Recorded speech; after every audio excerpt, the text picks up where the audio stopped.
This special song needs to be played too. I know. You tell me when you're ready to go. I'll make a few words of.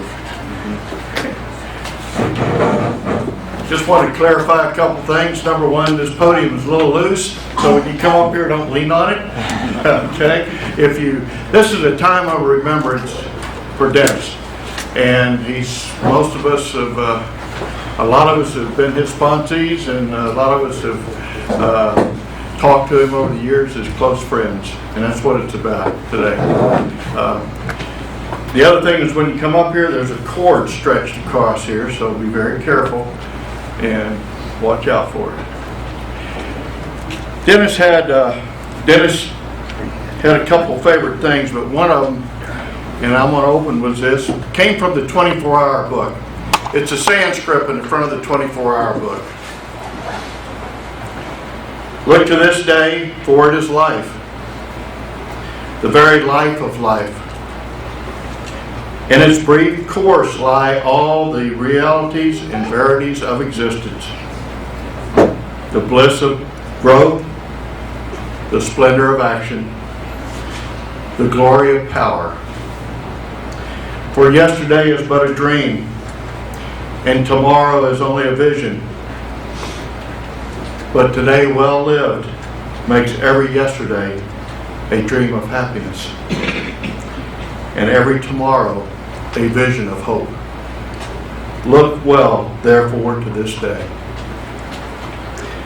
My name is Fred Watson, and I am an alcoholic. Through the grace of God, I've been sober since December of 1981, and Dennis was one of my 3 sponsors over the years. And the last 8 years, he's been my sponsor, and I'm just really feel blessed that I was asked to help chair this. That's what it is. It's a chairmanship, not a where's Mel at? He wanted to be president, but we couldn't let him be president up here today. Okay. All right. What we'd like to do is just talk a little bit and just share our memories. There's people here from Dallas-Fort Worth area. There's people here from where else? I know from all over. Clyde, Baird. Ozona. We got one from Ozona back there. Ozona. Oh my gosh. Okay. All right. And when you come up to share, if you would, try to keep it less than 2 minutes if you can. It's okay. We'll let Cynthia do that. I just want to share for a moment that Dennis has been special to so many people, and he touched so many lives that it's hard to just describe. The obituary is in that this little handout you received. Now, obituaries are beautiful. They tell a lot of things in a short sentence, but they don't tell you what's in between the lines. Like part of it says that he was a grateful member of Alcoholics Anonymous for 44 years. Well, here a couple of weeks ago on a Monday, I had the pleasure of going with Dennis to the Baird group where he received his 44-year medallion. Well, he couldn't find it when they were looking for it yesterday. And so I went and got another one, new one. And so what I like to do, like we do at all meetings, this is a 44-year medallion. I'm going to pass it around and let you all pray over it. Just pass it around. When he comes back, we're going to give it to his son Alan and his wife Janet. Okay? So, would you grab it, Bart? This, I'm afraid this little podium is not going to work quite as well as we'd like. But Use the main. would you help me there? Thank you. I can't move too fast. That's why the Marine Corps gives me a check every month. So that's good. Plus, I'm getting a little older. What I'd like to do is just open this up, and then periodically I'll say a few words of wisdom, right? No, there's no wisdom here. Okay. Who would like to be the first one to come up and talk about Dennis for a minute and just share something from your heart about what he's meant to you personally?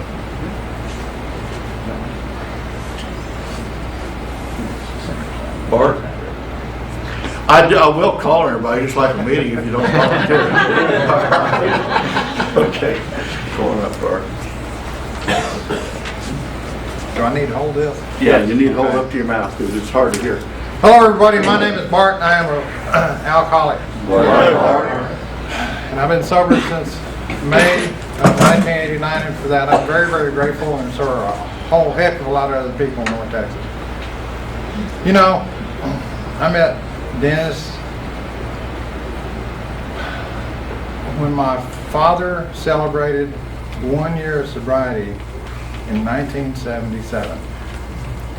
And I was 10 years from getting to this program. I was drunk as Cooter Brown. Hold the mic up close.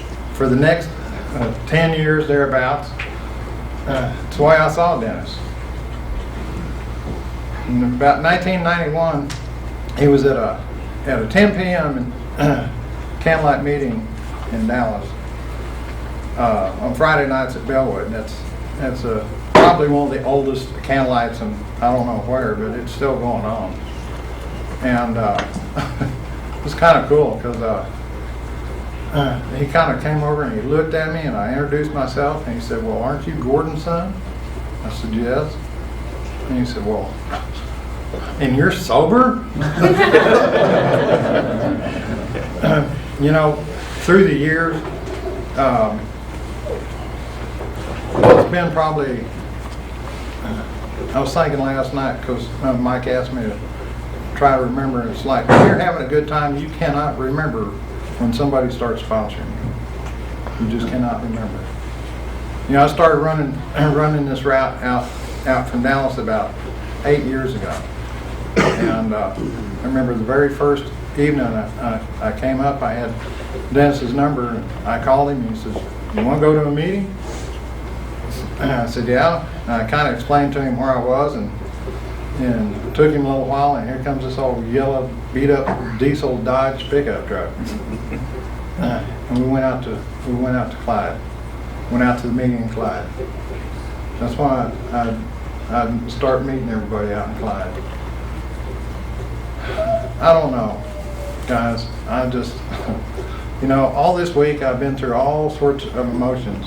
You know, when I call Mary Monday morning, you know, everybody keeps track of Dennis, I'll tell you that. You know, and through the last 3 or 4 months, you know, Dennis was keeping track of us, whether we knew it or not. It's about 3 or 4 years ago.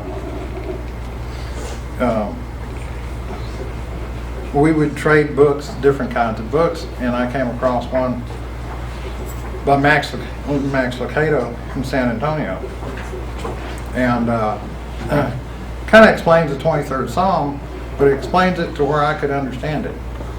It's kind of like picking up the big book for the first time and all of a sudden realizing I'm an alcoholic and going, "That's me." Well, one where I passed the book to him, and he read it, and we shared a few things back and forth. And one of the neatest things about it that he related to was, he says, it's kind of like what the back of this book even says. It says, "How many people this morning, from the time you put your foot on the floor to the time you left out the door to go someplace, how much baggage did you pick up?" Man, I'm an alcoholic. I pick up duffel bags and carousels and everything else. You know? But what Dennis helped me do is understand how much baggage do I really need to pick up. You know? Well, he kind of lost the book.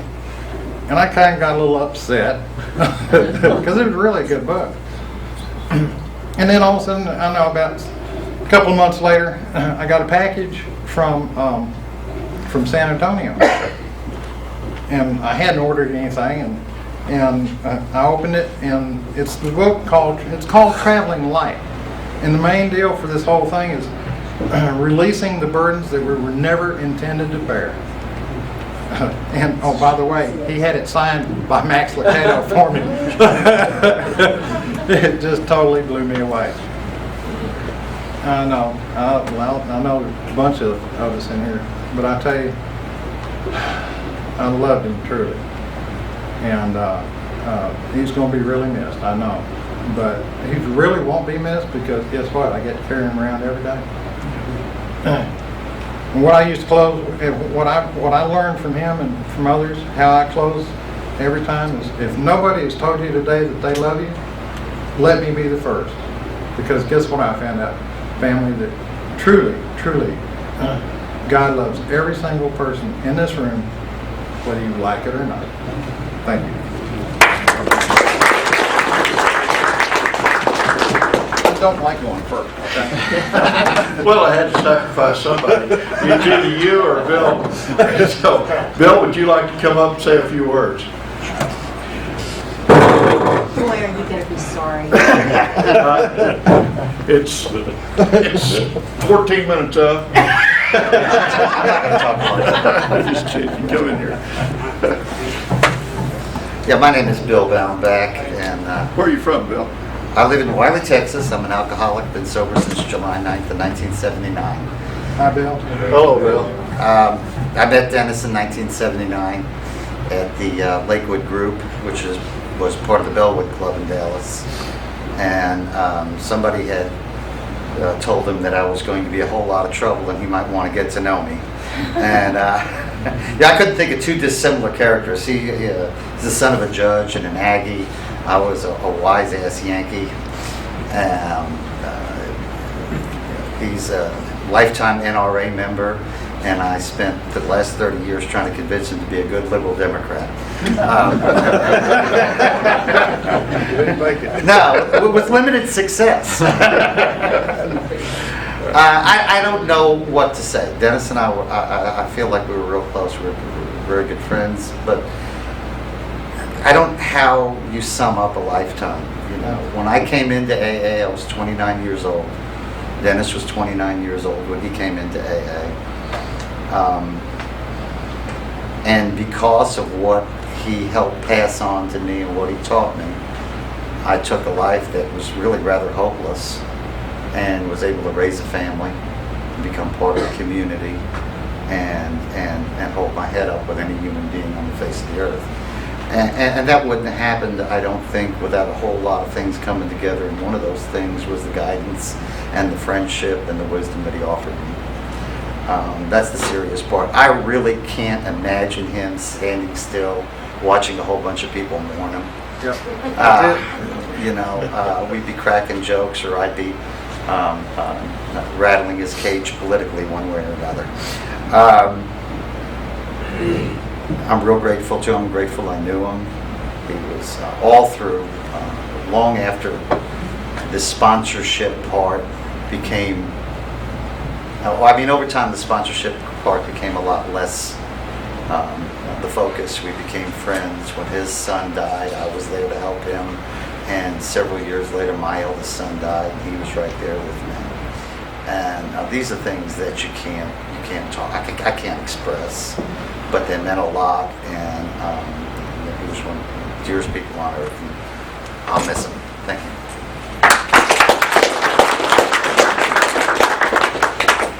You mentioned one word. Dennis was a diehard Aggie. Do you have something you wanted to play, Michael? For you that don't recognize this is a Aggie fight song, y'all. Dennis wanted to have it. Hopefully it's gonna work. Hopefully. This is State. All Aggies can stand up.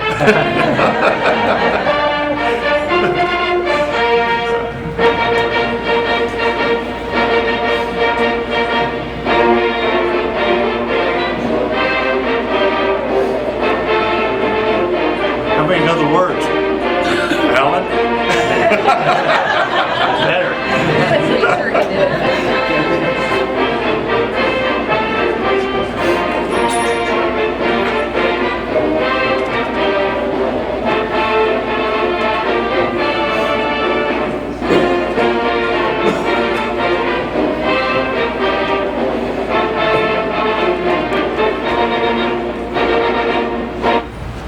There you go. I was just nodding at, so I shut it up. All right. Before I call on somebody else, I want to read a short prayer that Dennis really enjoyed saying. He carried the card with him, had it on his coffee table when we got there. And this is a short prayer that was written by Thomas Merton. He was an old Catholic monk. My Lord God, I have no idea where I am going. I do not see the road ahead of me. I cannot know for certain where it will end. Nor do I really know myself. And the fact that I think that I am following your will does not mean that I am actually doing so. But I believe that the desire to please you does in fact please you. And I hope I have that desire in all that I am doing. I hope that I will never do anything apart from that desire. And I know that if I do this, you will lead me by the right road, though I may know nothing about it. Therefore, will I trust you always, though I may seem to be lost and in the shadow of death. I will not fear, for you are ever with me, and you will never leave me to face my perils alone. I think more than anything else, Dennis was always there to help others. And about a year and a half ago, he went to the Emmaus Walk, and he came very close to the God of his understanding. And that's something we can feel blessed about. Who else would like to share for a moment before I call on you? Monica has something.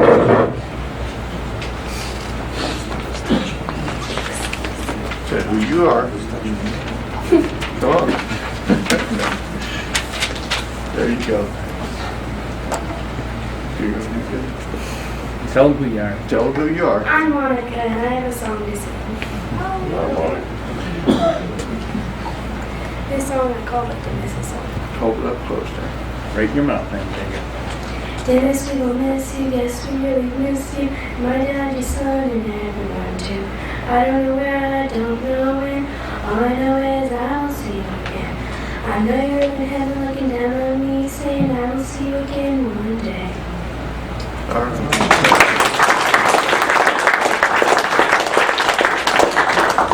She titled that Dennis' song. I thought that was beautiful. Steve, would you like to come and share some thoughts?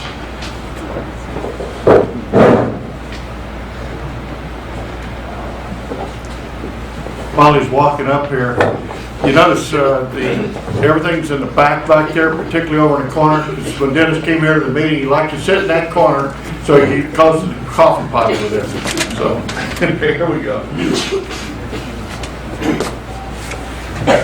I'm Steve, I'm an alcoholic. Hi, Steve. 2 minutes, Fred? The only thing I've Minute and a done, half for you. the only thing I've done in 2 minutes is court a woman before I got married.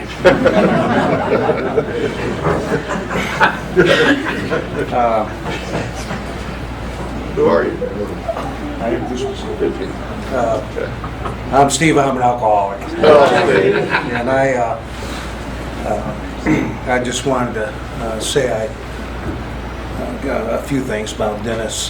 First off, I wanted Alan and Janet. I told Alan before this thing started, but if Father Time was catching up on Dennis, he certainly stayed steps ahead of it coming back from visiting you guys. I mean, it was hard to tell when Dennis was joyful.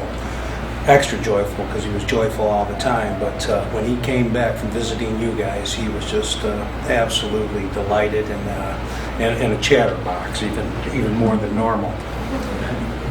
I first met Dennis several years ago at the Baird Group, and we were in the middle of a meeting, and Dennis came in late, and John was in the middle sharing, and we were all looking at John and was trying to pay attention, and the door opened and Dennis came in, and then this is the first time I seen Dennis, and he had on a pressed white shirt, and he was bloodied all over his shirt and his arms, and some of the blood had dried, and he walked in, and John stopped sharing for a minute, and then he went on sharing, and Dennis got a cup of coffee, and he sat down, and it got around to Dennis, and Dennis shared that he just had to make a meeting that night. His dog had got ran over in the road, and he had to take it and he had to put it down. And and his heart was broke. And I knew right then and there that I love that guy. It's a pretty neat deal. I used to quiz Dennis, as I do a lot of old-timers, about the program of Alcoholics Anonymous. Because I know the answers, so I got to question them to make sure they know the answers. And I took great comfort in knowing that my answers matched Dennis's. Great comfort. I shared that with him on his birthday. A neat thing, the night of his birthday, I love how this program brings back some of the youth in our life. And Dennis pulled up outside the Bear Group with his good friend Mary, and I was standing there on the sidewalk, and the sidewalk was a little bit above the car, so you kind of get a panoramic view of what's going on, and Mary was reaching over and she was tickling Dennis, just like two kids in a candy store messing with him, and he got so boyishly flustered, he jumped out of the car, but being the gentleman he is, he came around to open the door for her, and I said, Dennis, you might want to turn the car off.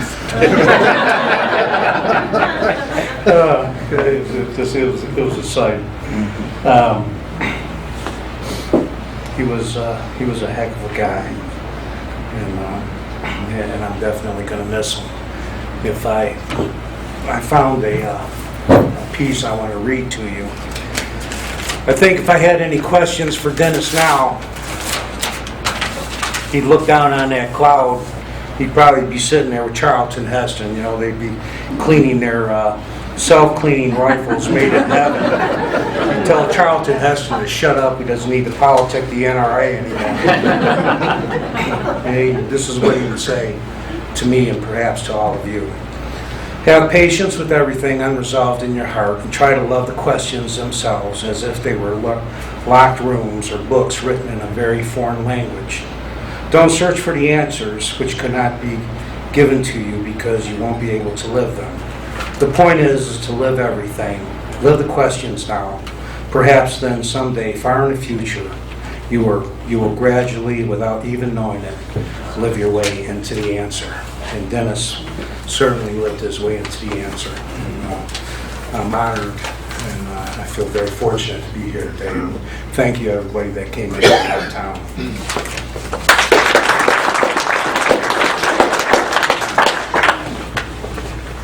Who would like to be next?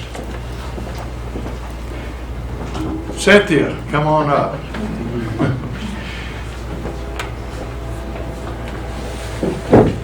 Bubbles. What? Bubbles. Bubbles, that's right. Come here, Bubbles. Come here, girl. I figured I better hurry before my daughter comes back.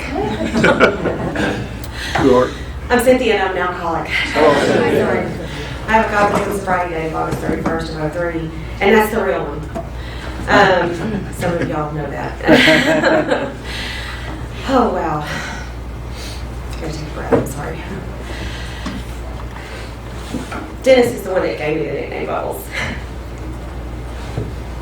He gave me that nickname when I first started doing AA out in there and in Clyde, and never smiled, never made anybody's eye, never, what I did is I sat in the car with my parents because the state had politely asked me not to drive for a while. And so I sat in the car with my parents and dropped me off and did crosswords until it was time for the meeting to start. And then I'd go in and then I'd leave, I just wouldn't talk to anybody. And then after that for a while, then I'd sit outside with everybody smoking until it was time for the meeting to start, still doing crosswords. I'm not going to look at anybody, say anything. Then it started calling me Bubbles because I had such a bubbly personality. And now, it's just so bizarre. I mean, now it kind of stuck, just because it's funny. And people who weren't there for that time, they think that he gave me that nickname because I do have a bubbly personality. Because now I'm outgoing and happy and joyous and breezy and all that stuff. And I didn't really think I'd ever hear that nickname again after Dennis passed away. And just I'm all right. I'm not gonna lose it again. I promise. Tell them about Nosy. I'm going to. I was just gonna tell them that first. Yes, I'm supposed to tell you all about Nosy. Nosy was Dennis's dog, and we inherited Nosy. We got her Tuesday afternoon, and Wednesday. My daughter has a little cold or something, no big deal, but she was sleepy. I put her down for a nap. She was playing outside in the backyard underneath the tree. And there's just one spot that she likes to dig in the dirt, 3-year-old, I guess. And I put her inside for a nap, Riley that is. And I clarified her. And it didn't take but 5, maybe 10 minutes at the most. And I come back outside and Nosy's freaking out, doing this circle around right where my daughter had been playing, in the exact spot. I mean, maybe 2 feet in front of where my daughter had been playing, barefoot in a dress, because that's the way my daughter rolls.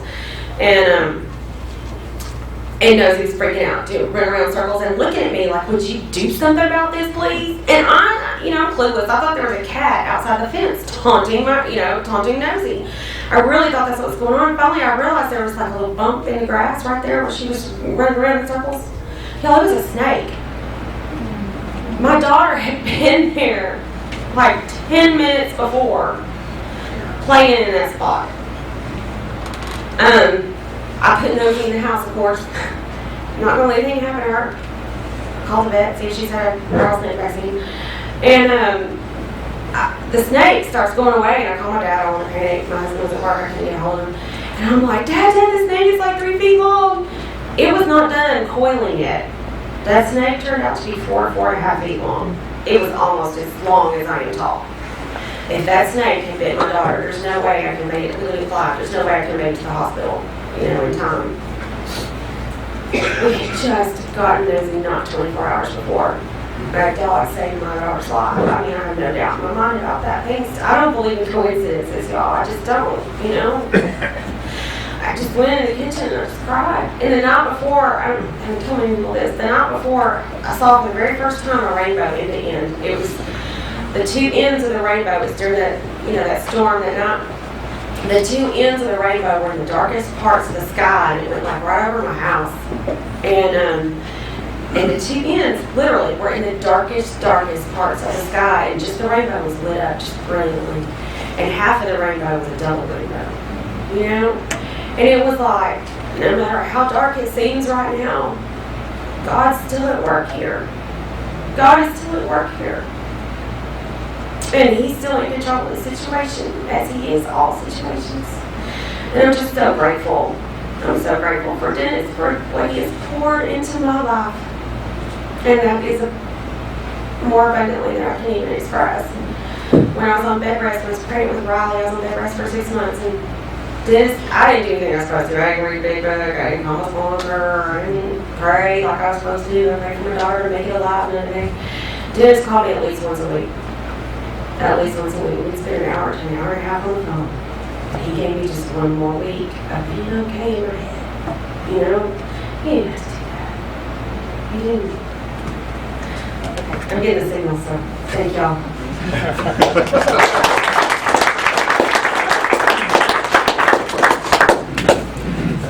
There's several of us had the pleasure of looking at a stack of lumber that James Williams brought over to us to build a porch with. It's only taken us 3 years to get there, and John Teague built 99.9% of it. And Dennis and I were just sitting on the porch the other day. Our favorite movie is The Secondhand Lions. All right, and we were talking about what we were going to leave the screens off that John put up there so we could shoot our rifles out there in front. James, would you like to say a word? Come on up.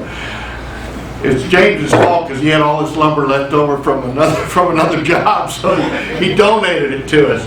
But then Dennis wanted to extend the porch, so we ran out of lumber and had to go buy some more. My name's James Williams. Yes, I'm a friend and sponsor. First off, I'm going to clarify this thing about this porch. Keep talking. Okay. I was building Taco Bueno up in Lubbock, and we had a probably about $20,000 worth of lumber left. And a certain person who will remain nameless, Fred, said, I know this guy that needs a porch. Why don't you bring his? So I bring his stuff all the way from Lubbock.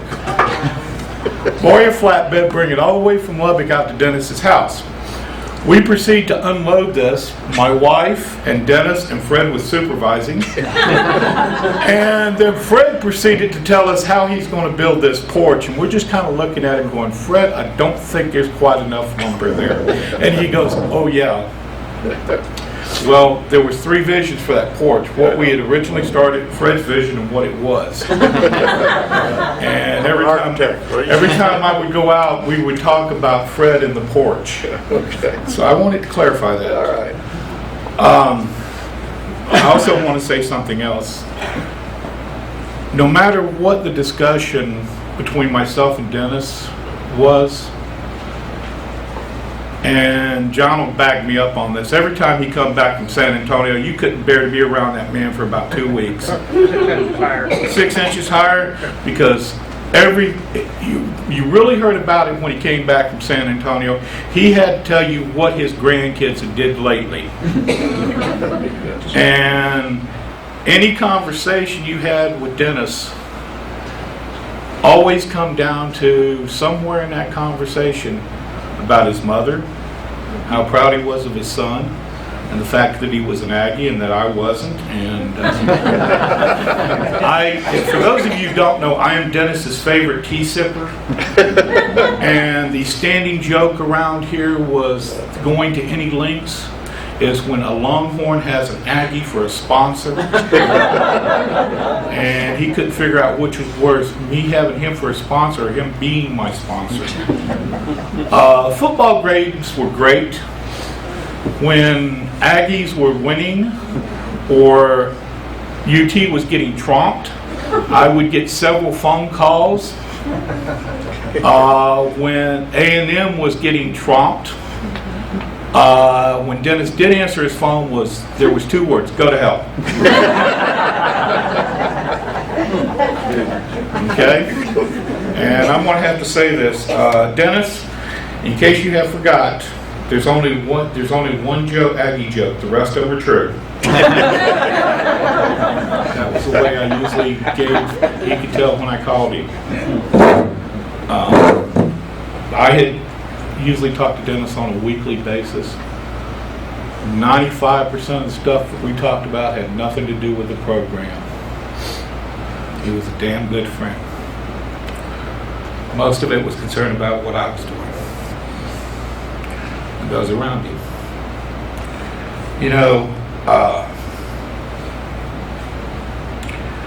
There was I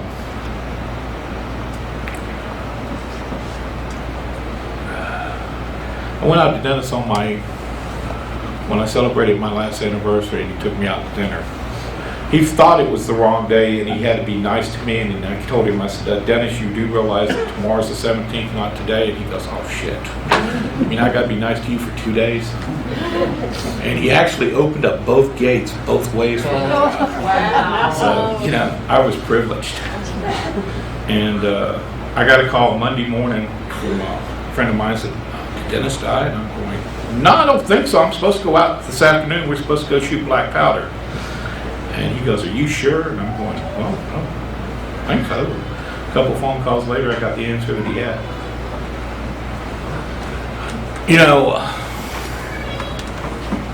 A lot of us is going to miss him. For those that knew Dennis had a lot of facets and a lot of things, but the main thing about it, he cared about the people he cared about.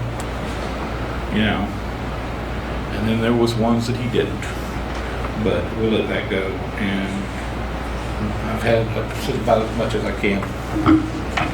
Thank you, John.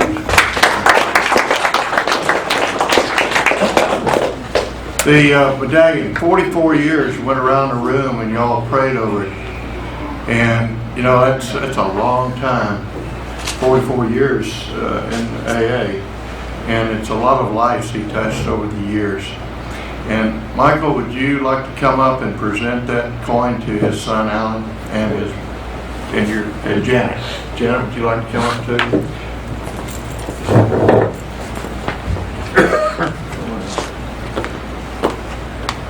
I genuinely believe that the representation of this 44 years is really what made Dennis who Dennis is, you know, the gift of sobriety and some of the talks we've had in the last couple of days. I just want to give this to y'all and let you know that I can assure you everyone in this room who's touched this today loved your father with a heart that you just can't imagine. It's incredible. Do you want to say something? My name's Denis Marsico, and Dad's son. And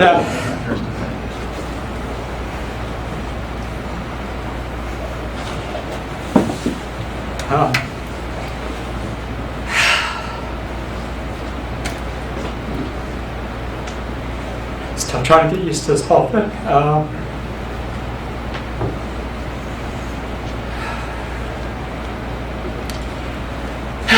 I'll be honest. When I used to talk to my dad, he'd come down, visit. He was grandpa, and he was awesome. And I was just a way to get the kids to grandpa. Either I was shuttle them up here, or I was to arrange to have him see the kids. And if I was there, that's fine. If I wasn't, that's fine too. And he really just wanted to be with the kids. And he was a great grandpa. And he also taught me how to spell it correctly with a W. He'd be hating this right now, to be honest with you. People standing around talking about him, but you all know that anyway. Back to what I was going to say. I think he would. I always felt a lot of competition by him being out here. We came out, we signed the papers, we got the place, and he fell in love with it. And he could never get out here often enough when he was working. And once he retired, he loved it. And I would tell him all the time, Dad, the grandkids are here in San Antonio. Why don't you move down here? Why don't you move down here? And I was always trying to entice him, and I've got friends up there, and they're very special to me. And I think to myself, what, 2, 3 friends? What? Man, was I wrong? And I'm glad I was. Y'all, over the last couple of days, have really shown me how special he was, and how special y'all are. And I appreciate being your friend.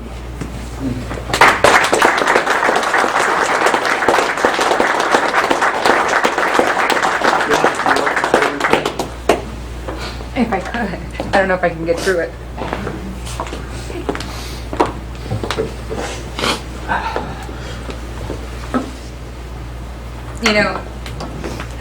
I'll never forget the first time I met Dennis. He was just thrilled when Ellen brought me by and took us out to dinner and just told me all the things that he liked to harass his son about. And when we got married, he was thrilled that there was a girl in the family again. But I've never seen him more thrilled than when I gave birth to my daughter. He was just, 10 feet tall, that he had a princess in the family. And he always used to say that he was going to make sure the kids went to college, and that Logan, that's my son, the money would go to A&M, and if Logan didn't go there, well, he was on his own. But his princess could go wherever she wanted. And my kids were devastated.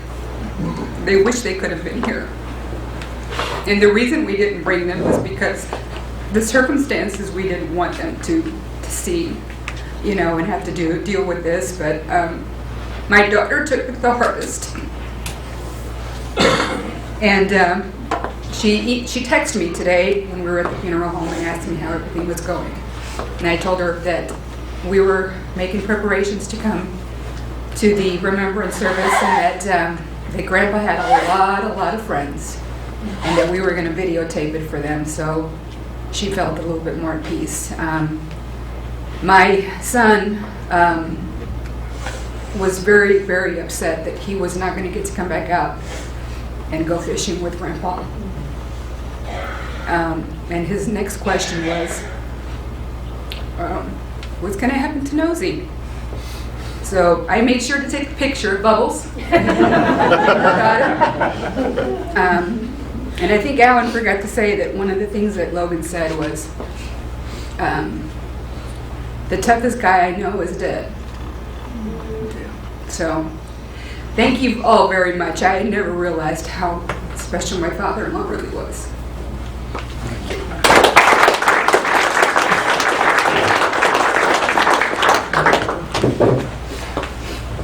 Fred. Okay. Toughest guy I know is dead. So, you know, Mike Driscoll, and I'm an alcoholic. Dennis is my friend. Hello, Mike.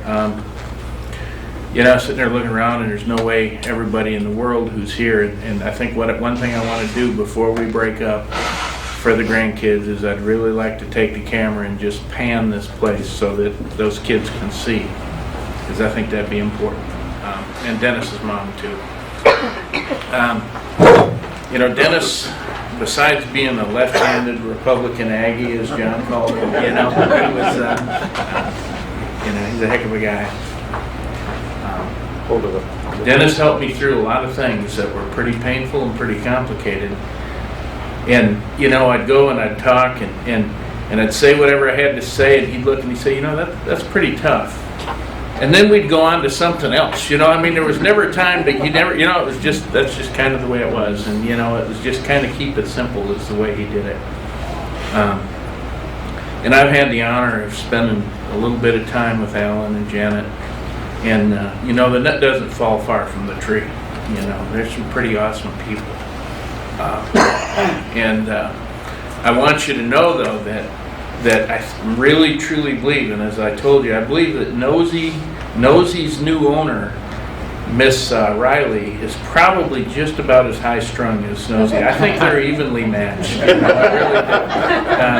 I really do. And, you know, I am grateful, and I know that it was difficult having your dad so far away, but I want to thank you all for sharing him with us, because he has made a difference in the lives of many. There's hundreds of people that couldn't be here today, and there's going to be a service probably just like this or maybe bigger in Dallas in a couple of days. So, you know, he's an awesome guy, and I believe that's really all I've got.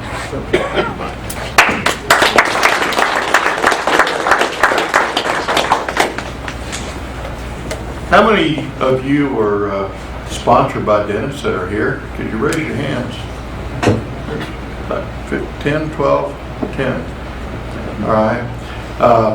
How many of y'all have known him for most of your lives, sober lives? All right. There's a bunch more. How many are friends from Baird that are here? Okay. Clyde? Okona? All right. Friends from this open door. How many are here from Friends? All right. I think we're all here. We've all known him over the years, and from other groups. He helped one time to help start the Get Her Done group, if I remember correctly. That was, and it's a growing group. At this time, it's about 20 after. I'd like to just open this up to anybody who would like to come up, and just like in a regular meeting, I'm not going to say another word until you come up, but, oh, Sally, Sally's got a question.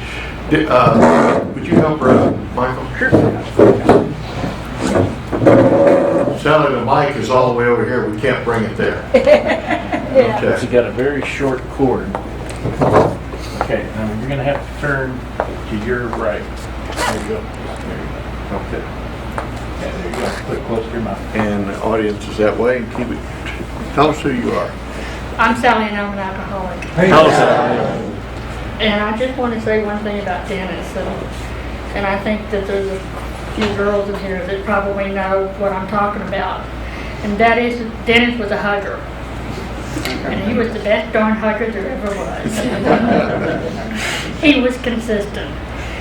He never gave you just a half-hearted hug. It was always a full-hearted Dennis hug. And that was one of the things that I looked forward to when I knew I was going to see Dennis, and that was his hugs. He had a hug at the beginning and he had a hug at the end, and he was always the sweetest man. And there's one other thing I'd like to say, and that is with Dennis, what you saw is what you got. He practiced understanding, he practiced tolerance, he practiced love, he practiced the good things, and I never heard him or saw him say anything bad about anybody. If he ever had an enemy, you wouldn't know it by the way he behaved toward people. He was always a good-hearted, loving man, and I'll miss him desperately, especially his hugs. Thank you. Thanks, Sally.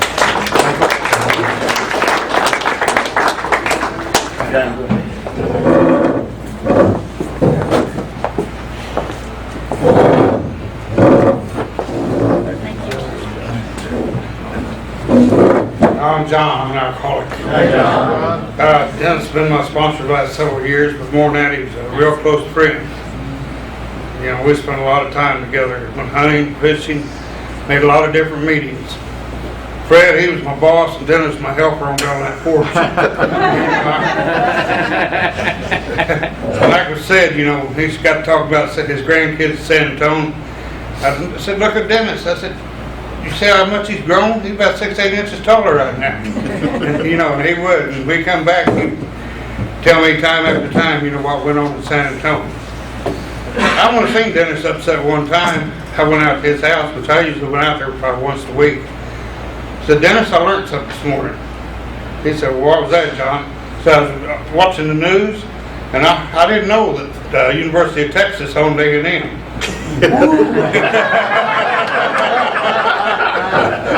If you want to hear some yelling, you could have heard some yelling this week. You know. But you know, I went to him with his problems, he went to me with his problems. We done a lot of talking, you know.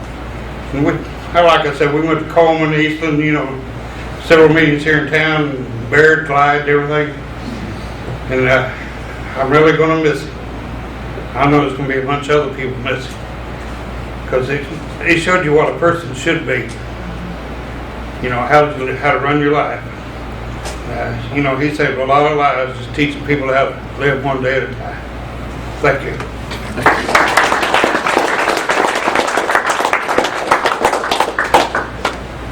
Who else would like to speak?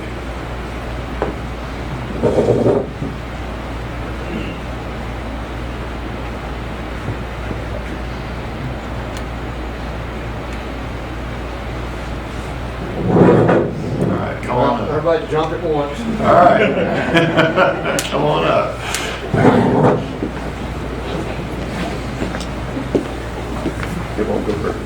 Well, this thing usually makes me cry. All right. My name's Tom South, and I am an alcoholic. And I'm from Clyde. And Dennis watched me come in and out of AA for, I don't know, 10 or 12 years. He'd pat me on the head, and I'd go do my deal for a little while longer, and I'd come back. I'd get in trouble.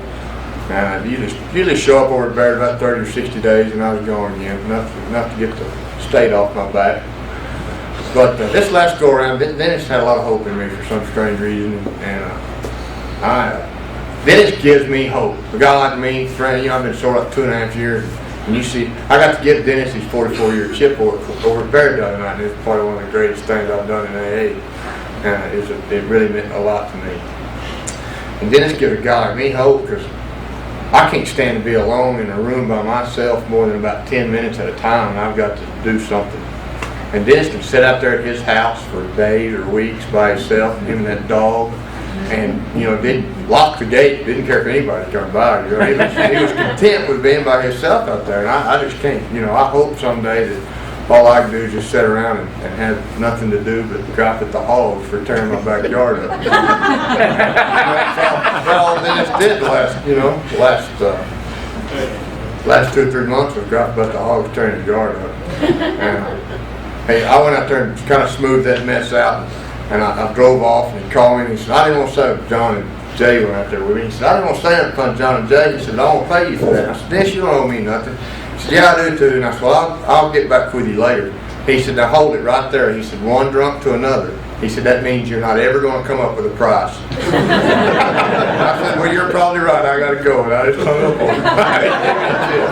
him. And he seen right through me. And I said, I'll get to that in a day or two. He knew it. He knew damn well I didn't have any idea about getting the price back to him.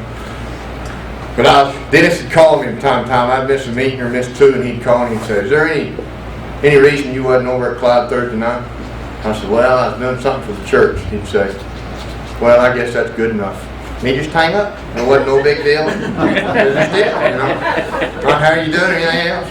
Well, I missed it, and he'd call me and say, do you have a good reason for not being at the meeting? And I couldn't make one up because he wouldn't believe it anyway. Dennis held me accountable. If I was having a bad day or he seen me kind of down a time or two, Dennis would say, what's going on? Pull me over the side.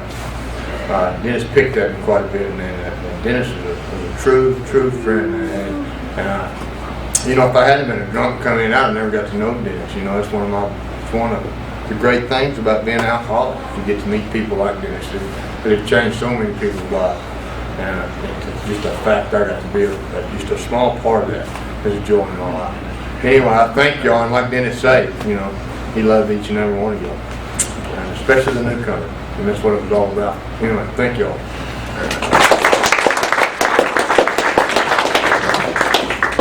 Fred, we got 18 minutes, is all we got left. We got 18 minutes left? As far as video, so that's... Oh, is it? Who else would like to share? Something from your heart.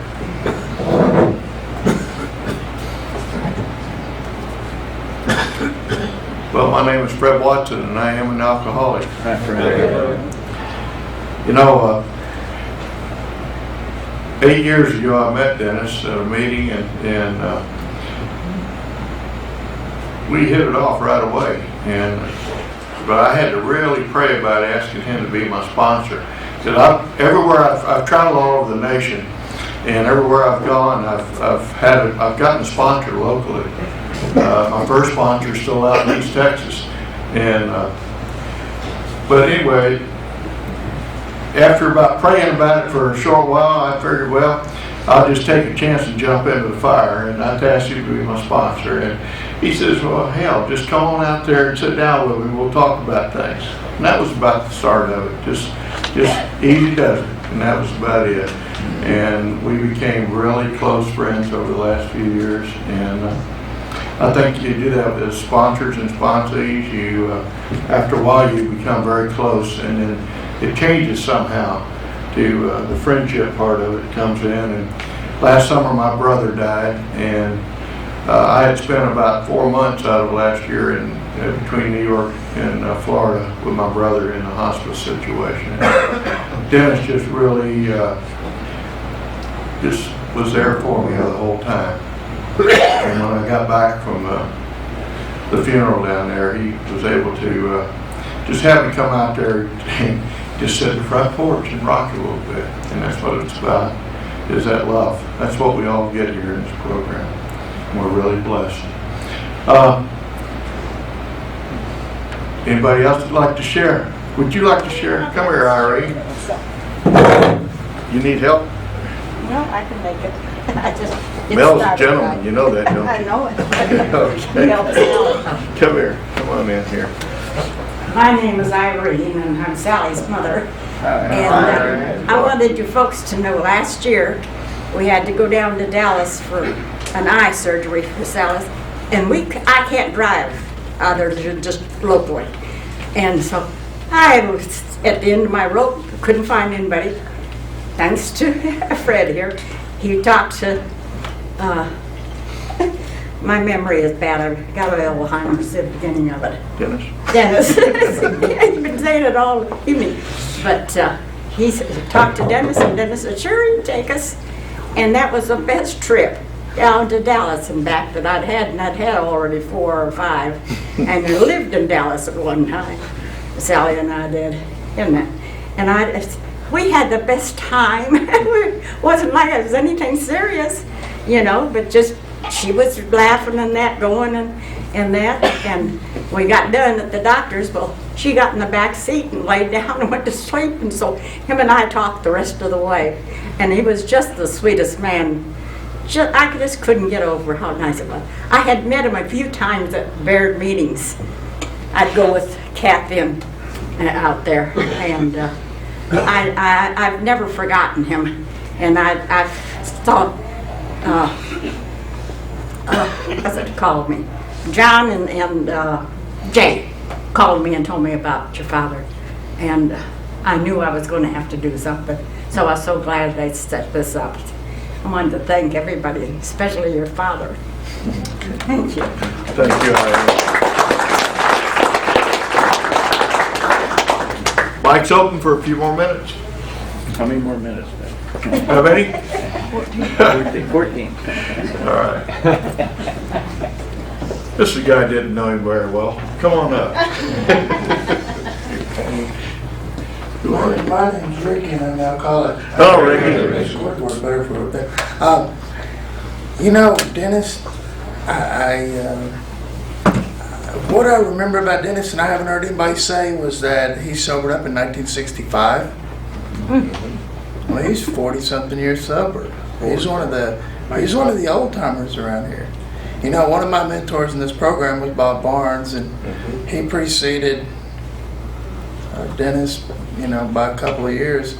And what I liked about Dennis was Bob sobered up in 63. I was born in 64, and Dennis was sober in 65, so I was older than Dennis. No, but really, and one meeting I went to, Dennis and Bob and Paul were sitting back at that table, and they all had 40-something years sober. And of course, I was early, they were all 30-something, almost 40 years sober, and I was at this point where old timers were telling me stuff, and I thought they were old and didn't know what they were talking about, And anyway, there was this guy Thomas Irvin that and he'd sit back in the corner, but he was like a little kid sitting back over in the corner because Dennis and all those guys were, they all had more sobriety than Thomas, and I was walking around going, yeah, look at that table. Really, Dennis is one of the reasons that I'm here, because the reason he was here, he stayed here, and the fact that he stayed here, gave me hope. And I'll say one more thing. My sponsor was JD, and JD built guns, and he did all this stuff with pistols and black powder, and we used to go on these black powder shoots with him. And Dennis and JD would get into these conversations about pistols, and I just had to walk away. Oh my God, they were incessantly boring. I said, but they did. They had so much in common. He was really a pistol aficionado. What do you call that? When somebody's really into it, he really was, and he knew his, and that whole thing. One other thing, the first time I saw him, I wanted to trim his eyebrows. I swear it bothered me. I went out to Baird one time, and I had a little clipper thing in my pocket. I thought, I'm going to go ask him if he'll just let me clip it. They're a part of his personality, and they were, and he said, I love it, thanks.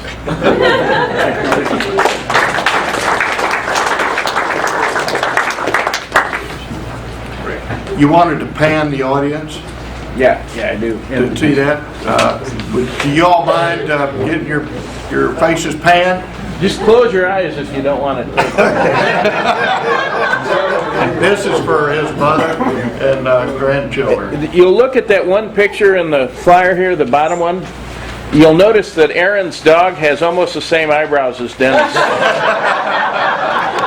All right.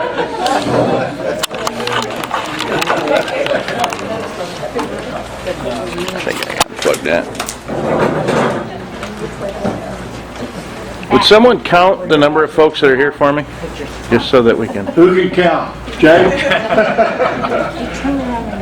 Frank, he was a race. Thank you, Jamie. Who's counting? Oh, Mel is. Oh, better watch it. Yeah. He doubles up on everything. Right at 60. Right at 60, all right, that's great. Let Mel talk. Anybody else would like to make a talk? Mel, come up here. 1 minute, Mel. Thanks, Mel. I'm not Paul. And there's a movie, if you haven't saw it, called Secondhand Lives. And Dennis reminded me of those old guys there. And at the end of them out there, the little kid tells his dad that he had this conflict with these Arabs and he said, "Dad, he really lived?" And he said, "Yes, he really lived." Yeah. And Dennis lived. He lived. And trying to get him off that place out there, I tried to get him out there to go to church and go to this and that, and you had to pry him off that place. He really loved that place out there. And somebody was talking about his eyebrows. I think everybody in town wanted to cut his eyebrows. He kept it just so that they didn't know who he was there. But I asked him about a year ago to be my sponsor there. And got to know him quite well. And we would go out there and shoot half a box of shells and find and knock down a bird. And then we would explain to each other how wonderful shots we were. I really loved Dennis because he just lived. And he did love his grandkids. And he explained, like everybody said, it's the same story. He just loved his grandkids, and he would tell you how long a fish they caught and everything about him. But he was really a wonderful man. Thank you very much.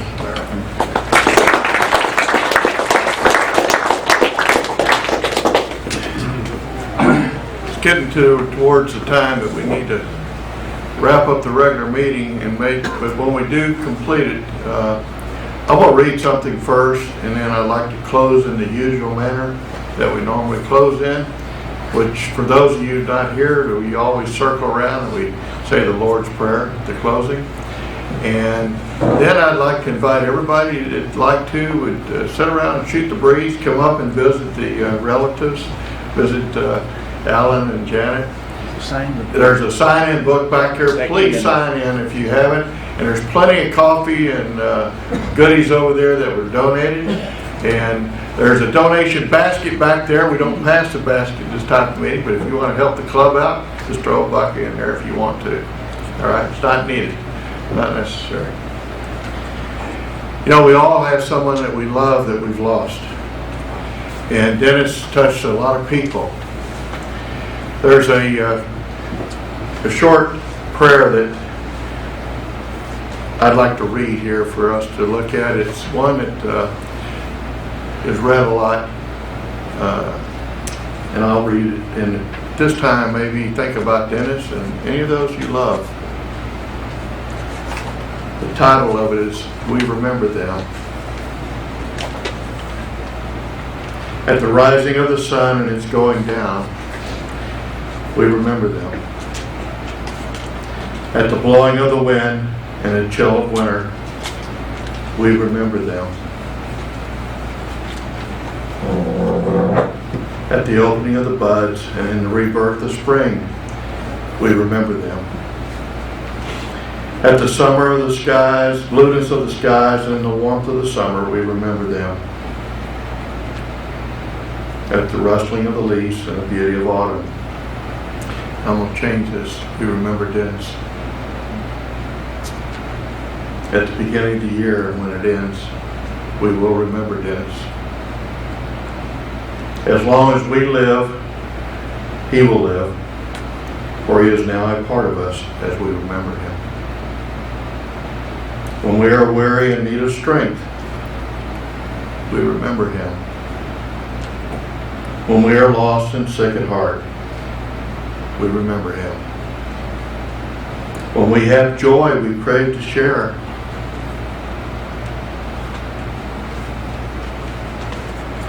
we remember him.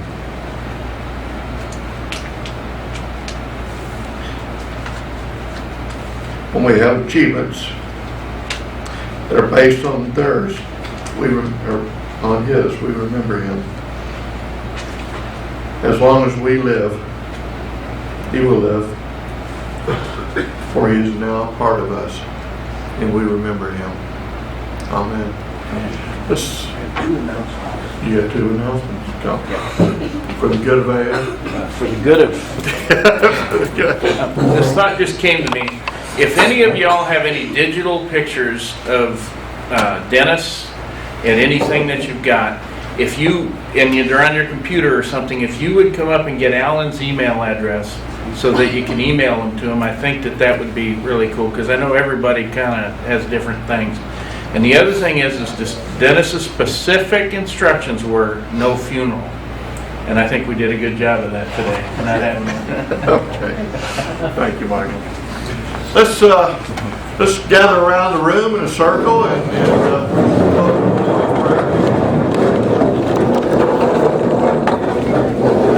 I'll go ahead and do it, but if you get on either side. Yeah. Okay.